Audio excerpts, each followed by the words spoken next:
To use a One4All gift card on ASOS, start by logging into your ASOS account or creating a new one if you do not already have one.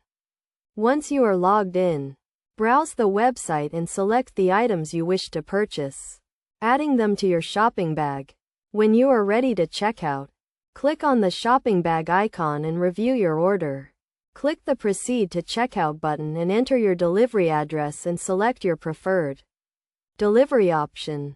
On the payment page, click on the Add a Gift Card button and select One4All as the gift card type. Enter the gift card number and the security code, which can be found on the back of the card. If the gift card balance covers the full cost of your order, you can complete the purchase using only the gift card.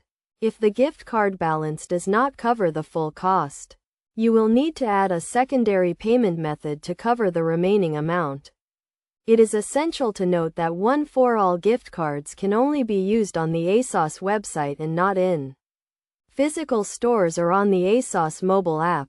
Also, make sure to check the balance on your gift card before making a purchase to ensure you have sufficient funds. By following these steps, you can successfully use your One4All gift card on ASOS and enjoy your purchases. Remember to always keep your gift card details safe and secure to avoid any unauthorized transactions.